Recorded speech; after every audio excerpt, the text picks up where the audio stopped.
Ladies and gentlemen, children of all ages, welcome to another episode of the Crypto Maniacs Podcast.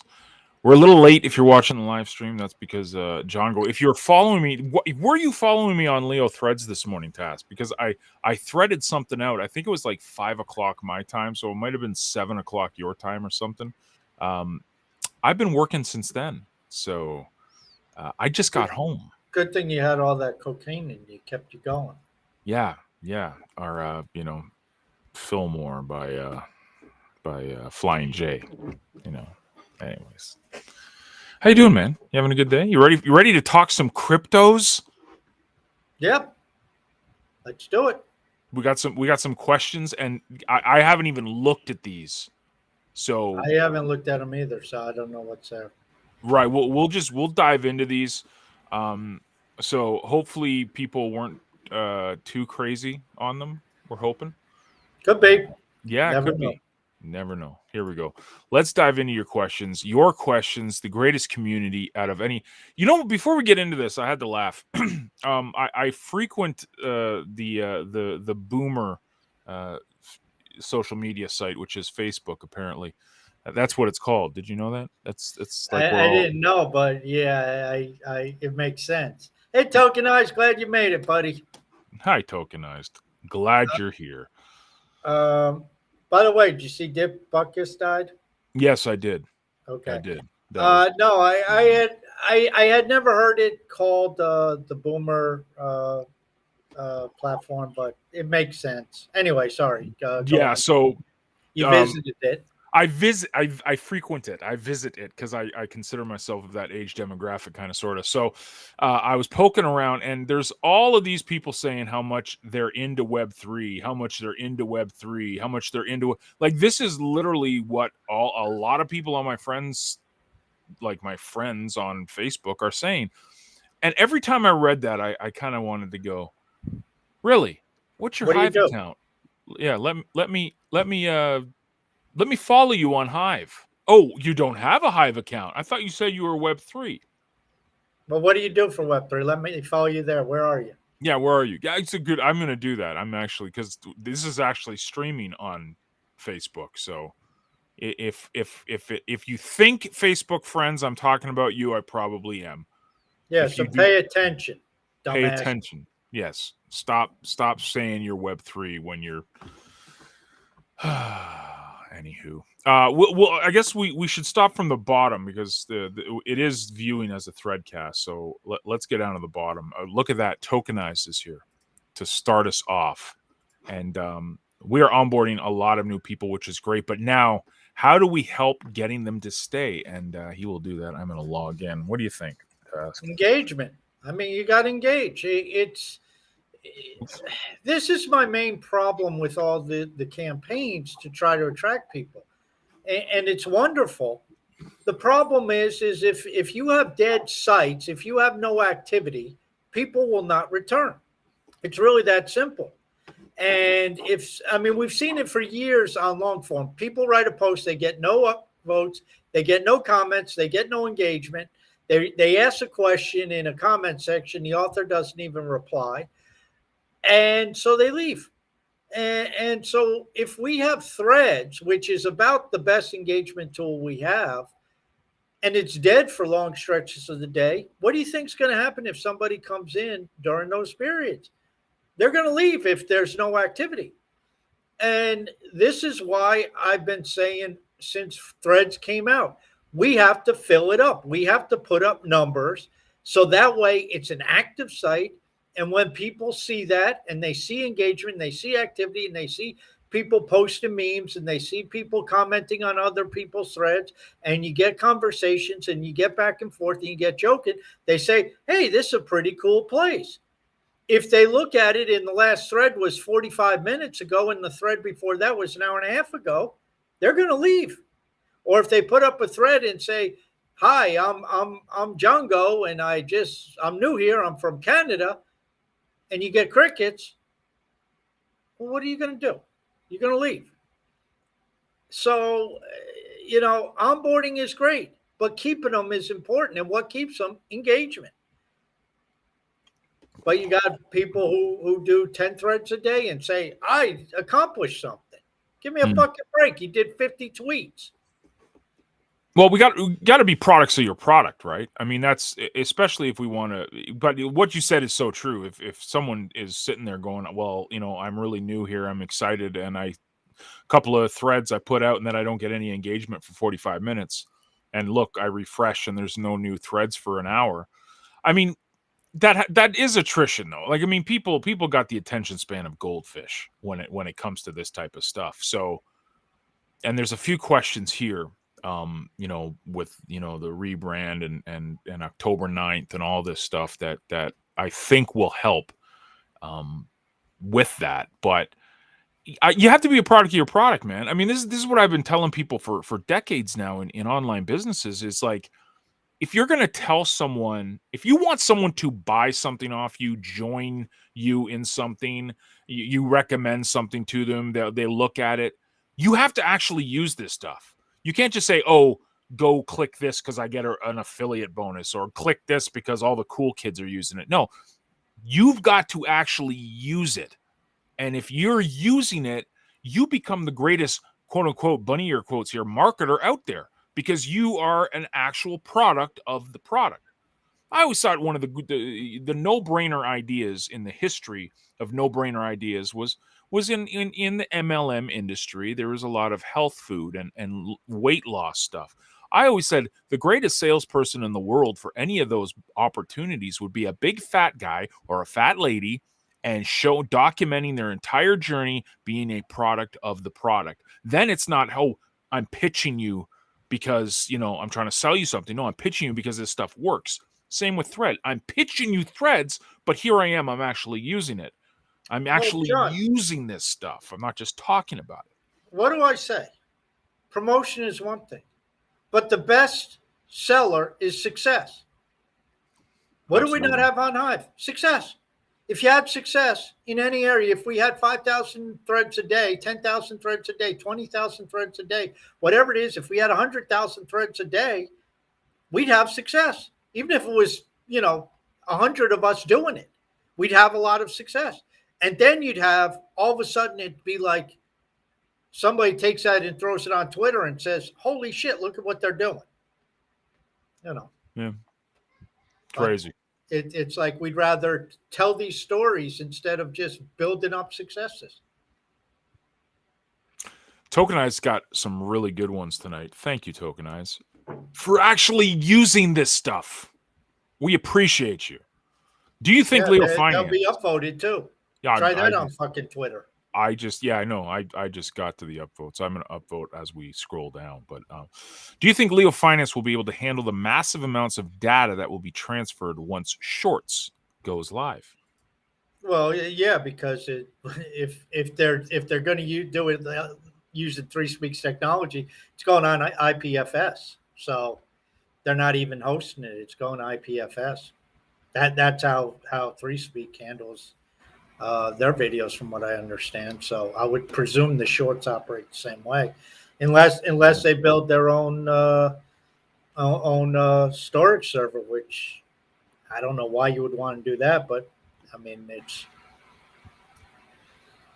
I can't wait for the Speak Network to be realized, if you know what I mean. Once people get it, like not you, not the people of Hive, not the people in the circle of Hive and Speak, but once the people, the everyday person gets it, I don't know, man. I think it's game over. But then again, I'm very biased. Well, I would agree with you because they're looking. I mean, I said it on a CTT broadcast. I said, you guys are going after Amazon. You guys are going to change cloud. That's what you're working on doing, is totally disrupting cloud. It's an actual disruptor. Yeah. I mean, it's not going to get rid of cloud by any stretch of imagination, but it's looking at bringing decentralized storage, cloud storage to the internet. It's a big deal. This protocol that they're building. Any guesses on the new Leo name? I'm still, as I answered that question, I'm still till further notice. I'm banking on task.com. I think it's task.com, and I'm not going to change till I get evidence to the Well, contrary. let's look at some of the clues that we've been given. It's going to have something to do with a lion, Who's Leo. more dedicated to the line cause than me? Task.com. There you go. So I think yes, we should just put your head as the logo with the Yeah, sunglasses. just somebody AI a main on me because I'm a little light in the Perfect. main department. I like it. I'm here for it. I I, appreciate I it. I honestly have no idea what it is. I don't know Yeah, who knows. I have no clue. I couldn't even venture a guess. I mean, the only thing during the AMA that was mentioned, I think I mentioned on the show. You know, I'm listening to Cal talking, and I'm thinking like, what's a lion? Pride. right. But Yeah.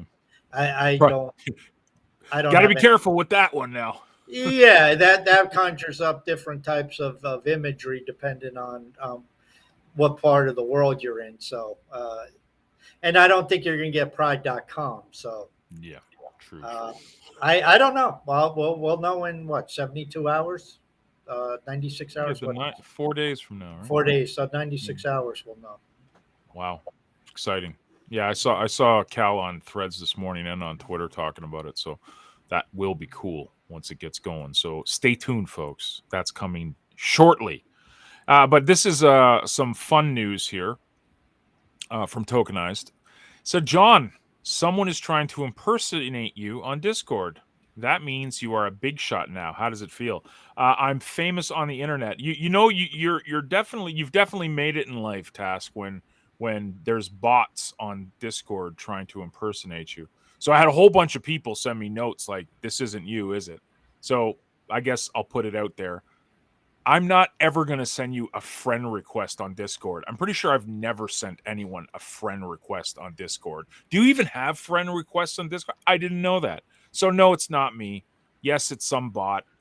I would never do that to you guys. Like, but hey, I guess a little bit of ego, right? I mean, I guess I'm famous. Maybe. No, probably not. Hmm. Do you have anyone impersonating you, sir? I had somebody who dummied up an account and was posting, Taskmaster 4450 LA or some shit like that. There was somebody who did one post, and you know, I put out a couple posts, and right on the heading I said this one is not me, and put a link. But no, I haven't had anybody do impersonating on Discord. But then everybody knows I'm not much on Discord. I mean, you said Yeah. I've accepted friend requests, but I couldn't even tell you how to send one, and I don't care to learn. Same, dude. I have no idea. So, yeah. If you get friend requests from Task or I, that's fake. Yeah, If you want to be our friends, talk to us on Threads. yeah, yeah. Then Yeah. send us a DM on Discord. There you go. Perfect. John Timms wants to know, do either of you guys speak Spanish? See. No, No. that's why we always have somebody translating. Dude, I That's know. why we bring Like I Eddie on or Jon Snow. I mean, Dude, I said this last week. Like all the Spanish I know is from Dora the Explorer. So I know Vamonos. That's about it.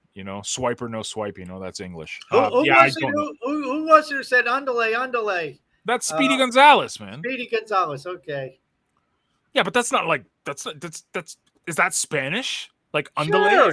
Is it? Is that an Speedy is. actual word?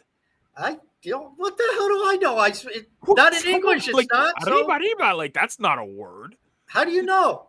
Well, okay. You don't know.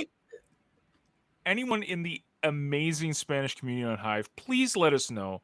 Is Speedy Gonzalez the fastest mouse in all of Mexico? That's literally what he says. Does he say anything in Spanish? I don't think he Of course does. he does. I don't think He's he from does. Mexico. Yeah, but that doesn't mean anything. Anyways, no, I don't know anything, John. I don't know anything. Sunseeker says, what would be your message for Web 2 users getting into Web 3? Like how to be here, the mindset. I'm building a message from the community for the event we have at the end of the month. What would be the message? Stop sucking. That would probably be no. Like See, this is the thing. This is the problem with branding it like this. The Web3 brand is out there. I don't think it's properly out there, but if you say the buzzword Web3, people like, "Oh, I know what that is. I know what that is." Oh, well, Eliana corrected me. Perfect. Thank you, Eliana. So Eliana knows, and she's Portuguese, and not, anyways. That's a lot closer than we are with English. So. True, yeah. But like Web3 is a brand. I don't like the brand that it's out there. So telling someone you're on Web3 kind of gets the antenna's going. The problem is, and I was thinking about this when I was driving today, it's still really hard to get into Web3, like really Web3.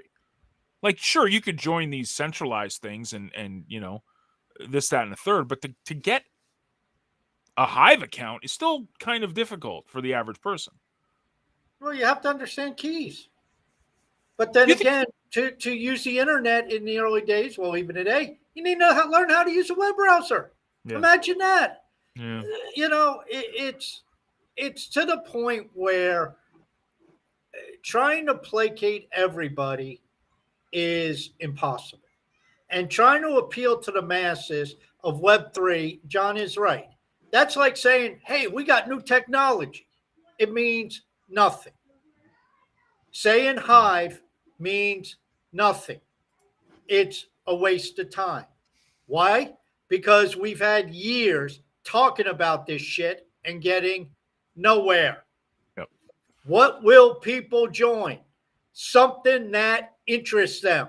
Exactly. So if they like porn, you better offer porn. If they like gaming, you better offer gaming. If people want, great engagement, you better offer that. If people want videos at the click of a button, you better offer that.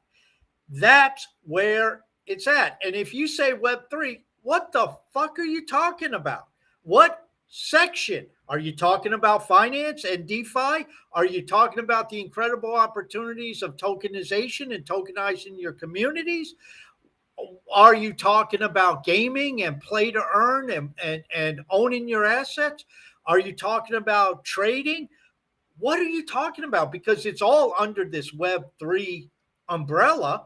Web3 just means cryptocurrency and blockchain. So what are you trying to promote? And this is where people, I go back to my earliest day. I'll go back to college and my marketing courses in college. I minored in marketing, which, it's so far out of date because this was all pre-internet.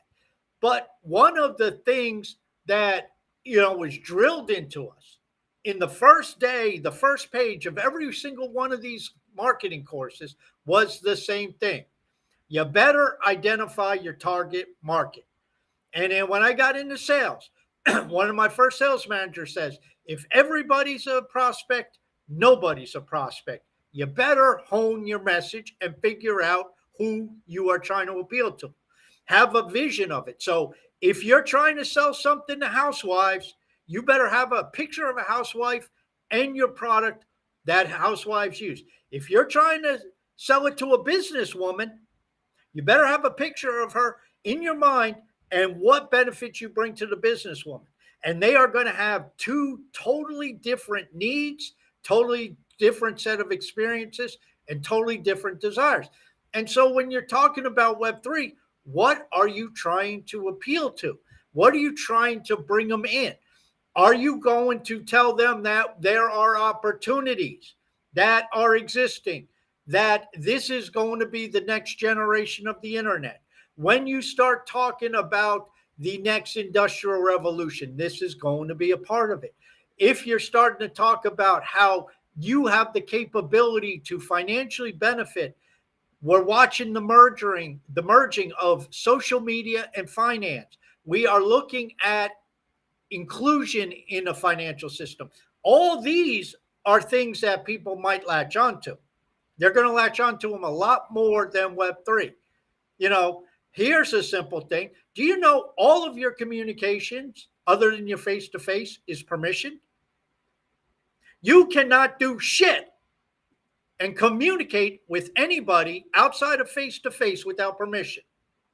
You want to send an email, you better have permission from Google or Yahoo or whoever you're using. You want to send a text, your carrier better approve you. You want to make a phone call, right? Like, you want to make a phone call. You want to use instant messaging, you better have permission from that app. Now, I go on to Hive. I got a key.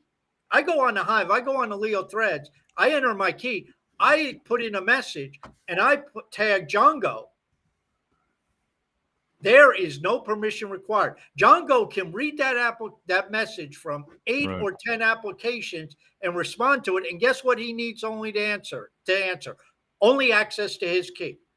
It is permissionless communication. These are things that we have to start driving home, because Web3, it's like, why don't you just call it technology? It's like artificial intelligence. When you say artificial intelligence, like, what are you talking about? Are you talking about robotics? Are you talking about machine learning? Are you talking about deep learning? What are you talking about? Neural nets? I mean, it's all part of artificial intelligence. So this is the thing. Know who you're speaking to. And if you're speaking to college students, that's a lot different conversation than the boomers John is seeing on Facebook. And it's a lot different conversation to speak to somebody in the United States who lives in San Francisco or New York or Virginia versus somebody in Nigeria or Venezuela or Ghana. These are totally different conversations. And, I'm sorry, but this is marketing 101. If you're trying to promote something, who are you trying to reach? And if you say everybody, you're not reaching anybody because it's just too broad. I mean, am I mistaken, John? Is this marketing 101? I mean, have you talked about this for years? I don't know. I never paid attention. I didn't know you, but I'm sure you said, well, if you're going to write an article, if you're going to write a promotional piece, you better know who you're targeting. Dude, it's funny. That's the number one thing out of all marketing courses you could take. Back in the day, there was, the marketing mix and the 4 Ps and all that stuff. And there was the university stuff. But then I started diving into, like, the internet marketing guys and everything, what they were teaching. And the first thing, just like you said, the first thing they said is, who are you going to be selling to? Who is it? Who are they? What is the customer profile? That's what you needed to know. And this is the going back to the problem we have with branding Hive as Hive. It's way too broad. Hive is everything. Okay, that's who are you selling to? Everyone. You're selling to nobody. You're selling to nobody. Exactly. And that's the problem. So I think this is why, I know why you and I have been so animate over the years of this podcast talking about because we fucking know marketing. We spent decades in it as a career. Right. That too. But like we are not saying go market Hive. We're saying go market the apps, because that's what's going to pull people. Who was successful, John? I'm sorry to interrupt you, but who was successful? Splinterlands. Why? They didn't market Hive. They marketed Splinterlands. What is Splinterlands? A card playing game, a card collecting and battle game. That's what it is. That's who they appealed to. They didn't try to cater to the housewives. They didn't try to cater to the business women. They didn't try to cater to, the boomers. They tried to cater to people who played fantasy card collecting and battle games. They didn't even cater to the shooter people, shooter gamers, because that's not what they were offering. And it's the same thing. So if you are going to market, and the easiest way to market Leo, whatever the name will be in 96 hours, to me, is Threads. It's like, do you use Twitter? Okay, then you know how to use this. Now, just teach them how to log in, and you know how to use it. It's like, okay, there's the box, write what you want and answer to who you want. I mean, it's not that complicated. But that's where, if there's a lot of engagement that gets them going, then they can learn about long-form posts. They can learn about wallets. They can learn about curation. They can learn about staking. Then they can learn all that stuff. Sunseeker's question did not get answered, because there's no easy answer, I don't think, until you get an app. That's what I would ask them. Ask them, what do they love to do? And then find the app on Hive that caters to that passion. Well, and also know who you're talking to and cater your presentation to who you're talking to. And if you don't know, then you better either learn or get specific in your presentation and talk about what you think will grab them. And since she's in Venezuela, I would certainly stress the ability to tap in a global economy and the ability to get ahead of the curve of technology in the future and where things are going. And the ability to have your own wallet, your own money, US dollar denominated assets that you control. That's what I would promote in Venezuela, just as a rough basis. But certainly if I was going to give a talk or to try to present to somebody, I'd want more information than we have right here. But at least if you tell me the country, I'll say, okay, at least there's one way to try to narrow it down. But I mean, that's certainly not enough information to go. Hope that helps. Thanks for the question. Does your following feed on Leo Threads not work for you too? People I don't follow constantly pop up in it, and it's been like this for weeks to months. I found workarounds for it, but I'm worried about new people facing the bug. I don't know. Put a feedback report in. I mean, I just started using Labs. I mean, slap me now. I loaded up Labs on my phone this morning because I wanted to, use it and engage with it. And the Labs version on mobile works 10 times better than the regular one for whatever. It must be just like, working on it and stuff. Yeah, so that's what I really don't know. I really don't know. I haven't seen anything like that, but for everything that I've been using, I haven't noticed that, sir. And he wants to also know, will this be a short Crypto Maniacs show since the NFL is on at the same time? Dude, it's Washington versus Chicago. I think I speak for the entire NFL community when I say, who cares? Well, Dave Dickey all said that the Bears are putting their 14-game losing streak on the line. That's impressive. Yes, 14 games losing since last year, October. Yes. That's not easy to do. That's impressive, man. It's impressive. Yeah. Now, didn't we have a winless team a couple years ago, like 5 or 6? There was somebody. Wasn't it Detroit? I think it was Detroit. Well, the Bucks went in like their inaugural season way back when, went like 1-15. But didn't somebody finally run the table? I think it was Detroit a couple of years ago. We did get a 0-win team, right? Yeah. An 0-16 team. Yeah. Well, now you can go 0-17. So yeah, it's pretty good, pretty impressive. But there'll be a lot of Dick Butkus stuff tonight, I'm sure. So if Chicago doesn't win now, because remember when Walter Payton passed away, that like all the Chicago legends like apparently told the players on that team, Brian Urlacher was on that team too. He said, you guys aren't getting on the bus if you don't win this game. Like that's what the alumni. Yeah, but that I think there was a little time before. I mean, Butkus, it just came out like 2 hours ago that he died, right. So there wasn't a whole lot of time. But true, yeah, crazy. Why doesn't Leo Finance show the vote value of a Hive HP vote anymore? It just shows Leo side only. Really, I did not know that. Let's see.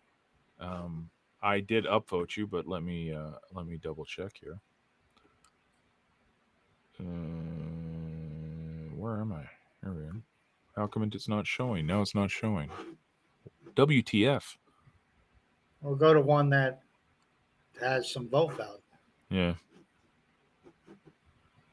Yeah, it's just HPD and Leo. Yeah. There you go. Did not know that. Well, that's shown that. I think that's shown that since the new UI came out. Yeah. Interesting. Eric wants to know where live stream going to do spaces. You guys are in love with spaces. I freaking hate spaces. I'm not going to lie. And I know that it attracts people to it. I find the majority of the people in crypto on Twitter absolutely annoying as hell. They're just followers. Like none of them have. And I'm generalizing, so bad me. But it's just I don't know. There's something. It just stirs me wrong. The audiences in crypto Twitter. So I don't get into any space. I don't even get into spaces for like NFL stuff. I just don't get into it, mainly because my life is in utter chaos and I've been working so much. But I just never caught on to it. I don't know why. And you like it, and I know the CTT guys love it, and I know Eric loves it, and I never got into it, and I don't know Well, why. I do the what this week in Hive. By the way, tomorrow's our second episode, 1 p.m. Eastern time on Spaces, There Taskmaster you go. 4450, and there will be a threadcast. Uh, but I do it just to get some content about Hive on Twitter. Um, I mean, it's a useful tool because it allows for easier, people can get on. But I you're right. The people outside, they call me Dan. Summed it up. When it comes to crypto, people on Hive are experts, and everybody else is really an idiot. Um, because it's you talk to most of these people and they don't know what the fuck's going on. But you talk to people on Hive and they understand account ownership. They understand digital sovereignty. They Right. understand decentralized node systems. They understand centralization through stake. They have an understanding of different technologies. They understand the difference between proof of work, proof of stake, DPoS. This is stuff that a lot of these people on Twitter don't talk about. They're just Bitcoin maxis who say, US dollar crash in Satoshi. Everything's going to be priced in Satoshi. How many fucking Satoshi in a tuna fish sandwich, you moron? I mean, it's but this is what they do. And I think it goes back to a lot of what you were saying, John. It's inescapable if you spend any time on Hive for you not to learn about Exactly. crypto because you're immersed in it. You have Exactly. no choice. You have to trade crypto because all of a sudden you open up your Hive Engine wallet and guess what? There's 4, 5, 6, 10, 20 different tokens. And you're like, what the hell are all these? I don't know. Do you want them? No. Well, sell them for what you want. What do you want? I want Leo. I want CTP. I want STEM. I want Bro. I want Index. I want, Hive. I want whatever. Okay, sell those for this. Oh, cool. Now I got it. What do I do with this Leo? Stake it. How? Press that button that says, it doesn't say stake, but press that button. Okay, boom, it's staked. What does it allow me to do? It allows you to generate a return. What do I do with this HBD? Well, what do you want to do with it? You want to earn 20%? Yeah, I'd like to do that. Okay. See that drop down? Put it into savings. Now you earn 20%. Oh, so I'm staking my crypto. Yes, you're staking your crypto. And you're staking Ta-da. at the base layer. It's not on an application. Oh, Yes. cool. I mean, So what's the risk? There is none.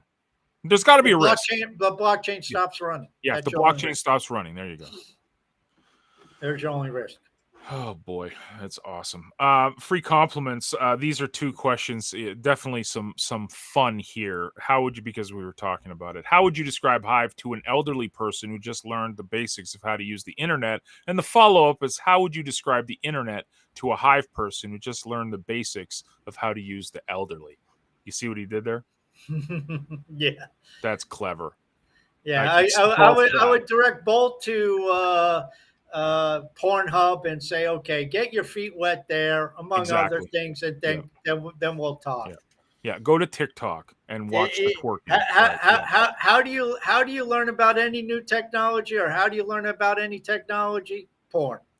They're always early adopters. They always lead the way, and they're always promoting it. So if you want to learn anything about technology, follow porn and watch what they're doing.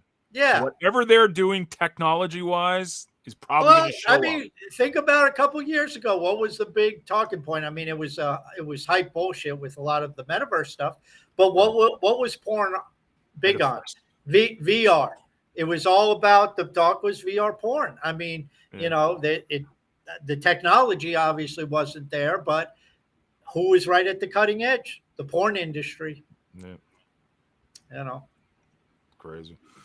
Do you guys think Venezuela will eventually overtake the U.S. on web traffic for Leo Finance, according to Simple Analytics? It's getting pretty close. That's from John Timms. I'm all be surprised. for it.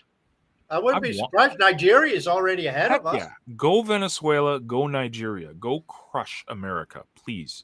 I like it. I want more of that, so I can more of those. That shows where, and we talk about this all the time. that is the epicenter for this stuff because the baseline for impact is so low as compared to some of the developed countries. And Hive, I say this until I'm purple in the face, like that damn dinosaur. Um, Hive has a unique advantage over everything else out there, and it's the distribution system. So what John is saying is absolutely the Nigerians know it, the Venezuelans are learning it. You come to Leo, you get on Threads, you get upvoted by Cal, you get upvoted by Jungle, you get upvoted by me, you get upvoted by Tokenize, you get upvoted by Eric, you get upvoted by all these different people. One Alpha if he's blowing through, and all of a sudden you're earning crypto. You're getting crypto in your wallet 7 days later. Not only are you getting Leo, but you're also getting potentially a little bit of HBD and a little bit of high power. And depending on how active you are, that could have a significant impact on your life. So, yeah, I would say the Venezuelans, and I wish Sucre, Venezuela is lagging actually in Sucre. Sucre is not on Threads. Sucre is not on Leo. Really? I have a feeling it's Jon Snow and other people. Yeah, tell me who you've seen from Sucre. There's not many on there. They don't do a ton on here. Omar comes and him and I had a little discussion earlier. Omar came through a little bit, but you don't see a lot of them from Sucre. Do you think, as this is actually the next question from Eric, what are you most excited about regarding the Leo rebrand? That's what I'm excited for. I'm excited to see if dropping the finance from this brand attracts more people. It might from the outside, but on people on Hive, everybody and their brother knows that you can say whatever you want on Threads. No, I don't know, though. I really don't know if everyone knows that. The people that frequent here know that. But, like, overall, would you say? I'd say within Hive, yes, it's known. Okay. All right. I would say it's known within Hive. I would say, but again, it just comes with that change thing. Where is Sucre? They're all over Twitter. Right. I think it just goes back to that change thing. How do you get people from Twitter onto Threads? How do you get people from YouTube over to ThreeSpeak? I mean, it's just always the same question. And I don't have an answer for what am I most excited about the rebrand because I really don't have an opinion on it one way or another because a name means nothing. I don't really give a shit. I mean, I was watching a video today and some lady was going off on Elon about how stupid it was to rebrand Twitter. And it's like, no, I'm sorry. The guy's the richest guy in the world for a reason. The guy understands what he's doing. He may act like a total fucking moron at times. He's not a moron. No, he's a troll. He knows what's going on. He's a troll. I mean, he'll troll people. Oh, he's the world's greatest troll. Yeah. He's not a moron. And so, but again, going back to the marketing, what the fuck's a Google? I mean, I know Google is something, but what the fuck's a Kodak? What's a Bing? What tells a Facebook? Yeah. And you go and you look at all these names through history, and it's like, what the hell does it mean? And it doesn't matter. It's how you market it. It's how you present it. It's what you focus upon. So, and I'm a little off topic here, and we don't know that. I mean, on Monday we'll get a new name, and maybe they'll reveal some more of the marketing plan. I don't know what's planned, but getting the name means nothing. It's like, okay, change it to Task. Okay, fine. What does that mean? Does that have any positive or negative impact? None. Zero. Nothing. It means nothing. Change it to Giraffe. It means nothing. It only means something once you start marketing it, once you start branding it, once you start building it, once you start getting your color scheme down, you start to focus upon, are we into reliability? Are we into affordability? I mean, these are all questions you need to know about your product or service. And that's what it all ties to. What I am most excited about, to answer the question, it's not really part of the rebrand, but I think is the game changer, is Leo Shorts. And when I heard that the target is to try to get that by the end of the month, I was very excited. I know the target was for HighFest. It's a technological nightmare from what Cal was saying. But I think you get Leo threads. Now going back to what Sunseeker was saying, now going back to these people on X, now going back to these Facebook people. Now all of a sudden, in addition to threads, you have something that you can promote. Hell, you can promote it to Hive people. Say, make a 45-second video on your phone and post it here. I don't want it filling up my blog. It doesn't fill up your blog. This is not a blog post. This is a comment. Oh, so I could do 10 of them a day if you want. Nobody will give a shit. I could do 20 a day if you want. Nobody will give a shit. Have fun. Knock yourself out. Right. I think that's a major game changer, especially since videos were so much more than text and audio anyway. For sure. Eric, with definitely the question of the day, if we release only Leos, how can we bring more women to Hive? Otherwise, it's going to be a sausage fest. Well, you know what? Let me tell you, this is what I've noticed over my years of being on this blockchain. Women are very well represented on Hive. Have you noticed that? Like, I've noticed that. Like, there's, like, Hive is, it's the total human experience here. There's no, like, oh, this is a woman, so I'm not going to read their post, or this is a man, I'm not going to read their post. Like, there's none of that here. Well, you also have a lot of topics that, I mean, it's so diverse in the topics that, yes, you have a lot of things women are interested in that they can talk about. Are they into finance? No. Are they into cryptocurrency per se? Maybe not. Some are, but you start getting into movies. Women like movies. If you had just cars, now women tend not to be totally into cars, but women are into photography. Women are into travel. Women are into sociability. Women are into interaction. And then you get into these nations that we talked about, the Nigerians, the Cubans, the Ghanas, the El Salvadors, the Venezuela, Brazil. They're all in the same boat. It's male or female. It's like, well, we got, a government full of assholes, and, our economy sucks, and the US dollar is crushing our economy even further. And they're all in the same plight.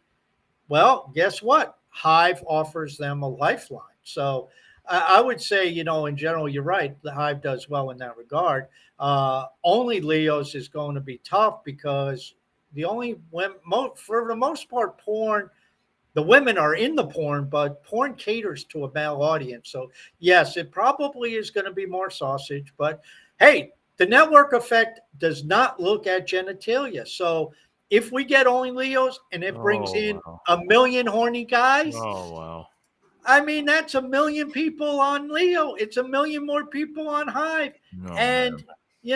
Guess what? There's a lot of simps out there who just start sending in money. We'll let them use HBD. We will have HBD becoming the most active stable coin because the simps give in women who show their feet on only Leo fans. They're going to be sending. There will be so many HBD transactions. You'll send HBD to Nifty for showing his feet. So what are you talking about? Yeah, but that's a personal basis because I've seen his feet, and they're rather impressive. So, very nice. With Nifty, it's not simping. What happens when HBD pumps over $1? John Timms wants to know. Can't remember the last time that happened. I remember it was you and I were talking. I think we were. It was a Crypto Maniacs podcast a couple of years ago. The Koreans came in and pumped it up to like $4 or $5. Wasn't that something like that? No, that was hot. That wasn't the HBD. HBD went to about $1.20 a couple of years ago. It actually went up to like $1.02, $1.03 the other day. And, oh, really? Okay. No, that's just where if it pumps up, that's where the blockchain adjusts itself, and where these arbitrage people come in and they start trading it. And keep in mind, you got to be careful when you say when it pumps, because where is it? A lot of times you'll see it on CoinGecko and it'll say one price. It was like the price dropped on CoinGecko to 89 cents. And Magna Carta, he even put out a thread. He said, tell me where the hell I can buy it for 89 cents. I'll go load up. And you go on the internal exchange, it's not 89 cents. And so if you see a pump at $1.04, $1.05 on CoinGecko, it's like, okay, try to find it. Go to the internal exchange, and it probably will not be that there. Go on to Binance, and it probably will not be there. what it could be like on Bittrex, which doesn't have very high volume. I mean, that oftentimes it's just a paint job where, somebody bought 50 HBD and they paid, $1.07. And so that was just what CoinGecko picked up as the last transaction. But again, you start seeing these things with any volume. That's where arbitrage will come in if it's too high, and that's one of the reasons why the bridge, what does he call it? I think it's Bridge 3. Cal called it, but part of what the update is with the new Leo bridge is it's going to update the arbitrage bot, and so that will trade PHBD, BHBD, HBD, and HBD BTC, I think, on Binance. Or maybe it's on Bittrex. So what you have is the bot that actually is effectively in 4 pools or 4 different exchanges. And if it gets out of whack on one, it goes and buys it off the others and sells it there, which obviously then more sell pressure ultimately drops the price down. So that's how it typically works. It all comes down to liquidity, and if there's enough liquidity out there, you'll have these short-term variations on different exchanges, but they don't last long. There you go. Good stuff. Free compliments. Based on this threadcast, we've now learned that John likes to start with the bottom. Started from the bottom. Now we're here. Yeah, so now that we're talking about Leo fans, so we know John likes the bottom. John Timms wants to know. His wife or mistress or both, depending on whatever's applicable. And I don't know what it is. Wife takes the other side of the equation. John Timms wanted to know if we keep spamming about NFL, are we annoyed that we're missing the NFL game? And he said, never mind. You guys answered it already. Free compliments. Sorry, I missed what you said before about the attention span of goldfish. Would you mind repeating it? After you answer this question, would you mind repeating the answer again just in case I miss it? Free compliments is filled with witty humor this evening. I like it. I'm here for it. Yeah, somebody tickled his funny bone. Yeah. Sunseeker also corrected me completely because andale is actually Spanish, and arriba is also a word. Andale is let's go, and arriba literally means up. Let's go up. So Speedy Gonzalez is saying let's go up. Yeah, I mean, I can't believe how obtuse you are. Why wouldn't Speedy Gonzalez, the fastest mouse in Mexico, speak Spanish? Dude, it was like a cartoon. Like, I don't know. It just sounded like a saying. What do you think that is? French? Well, like, okay, Pepe Le Pew didn't say anything in French. Oh, he said mon amour. Like, that's all he said. That's French. There. Yeah, but it was all like... And the damn name is French. Pepe Le Pew. Pepe Le Pew. That's not an Irish name. Anyway, oh my gosh. Oh, killing me tonight. Sunseek, I don't want to make a big deal of using the word Web3. I want to find out a way to make it easy. Oh, absolutely. Yep, for sure. Chichi Chinzi says, hello, friends. What's going on here? I have no idea. That's a really good question. It's a complete gong show. We've talked about feet and other things. A lot of other things. And the boomers on Facebook who really need to watch more porn to learn about Web3. Yeah, who are you selling to? I think Budweiser should have answered that. Yeah, that was definitely an interesting, the Bud Light advertising campaign. Wait, what was, I missed the question. I was wrong. Well, it wasn't a question. It was like, because we were talking about you got to ask who you're selling to. So John Timms is like, think Budweiser should have asked themselves that. Yeah, it was kind of Bud Light kind of screwed that up, didn't they? They kind of missed their target market. When Kid Rock is out there with a rifle shooting your product, it's probably not a good image, especially if you're trying to cater to Middle America. Just saying. Yep, good point. Eric, a reminder, a public service announcement from Team Leo. Remember to tell people to click on ads and poke around. Yeah. Don't be scared to click. Yeah, definitely. I mean, you have to consider if you have any Leo power, it's only to our benefit. Don't abuse it. Don't be an asshole. But once or twice a day, click on an ad. Some of them are actually a little bit interesting. You learn you some stuff. I mean, okay, you got the roller, the gambling app, but whatever. But there was actually one that I clicked on that was like crypto financial planning. It was actually kind of interesting. I mean, I wouldn't, send them any money, but it was kind of interesting. So yeah, just click around and spend, 30, 45 seconds just seeing what the site's about. And that helps the ad revenue. It helps the statistics for Leo, and it's a benefit. Yep. These ads, click these. It's good. It's healthy. Going just a couple of comments here.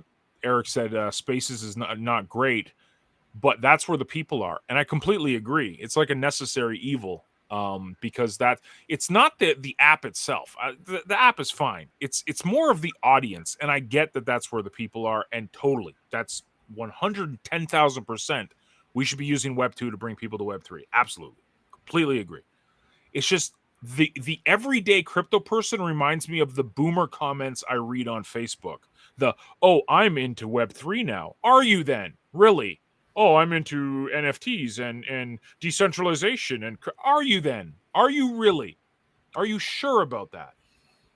Because I'd love to follow you on Hive. Oh, wait, you have no account because the only decentralized Web3 platform you're not a part of. But you're all about Web3. Anyways, that's my soapbox. Yeah. Morpheus got laser eyes. That's from Neo. Do you have laser eyes, sir? I'm not Morpheus. I wish I was. He calls you Morpheus. I know. That's your nickname. I know. Yeah. But it's Neo, so take it with a grain of salt. There you go. Wen Lambo from John Timms. Yeah, dude, I don't even need a Lambo. I specialize in John on his off hours is really working on his Bollinger Bands, and I'm doing my TA. And one of these days we'll have a show, nothing but the price of Bitcoin, the price of Hive, and the price of Leo, and when it's going to moon and where it's going to get to. And with our TA probabilities, that show will be coming up in the soonish, someday-ish Sooniverse. Sooniverse. No, is that what it's called? Just a gong show. Just an absolute gong show. Yeah, Wen Lambo, dude. I'll settle for a Chevette these days. Like, I don't even need a Lambo, man. Give me an Astro van. An old VW Bug. Heck yeah. Yeah, give Jungo a 1987 version of the old Chrysler Caravan or Dodge Caravan, whoever made it. Anything. It's like nobody knows price. Nobody knows when. It's like you can forecast all you want. Here's rule number one of forecasting. Your goal is to be the least wrong. Yeah. I mean, that's what it comes down to. Who the hell knows? You can look at macro events. You can look at, what's going on with money trends and capital flow, but it doesn't always result in bull runs. So, I mean, we just keep going till it changes. And last comment from John Timms. He says, looking forward to the Crypto Maniacs Technical Analysis Edition. It will garner probably a couple 100,000 people. In fact, it will be so big we will have to use Spaces for it. There will be no way around it, and we may break Spaces with that one. It will be so heavily attended. Guys, thank you for hanging out with us. Apologies for being a little late on the stream, but you guys rocked. All the questions were amazing. I got everything upvoted. Thank you guys for taking part. Have a fantastic weekend. It's a long weekend here in Canada. We have our Thanksgiving this weekend because we're Canadians and we do things completely different. But you guys have a great weekend, and we'll see you on Tuesday. Toodles. Ciao.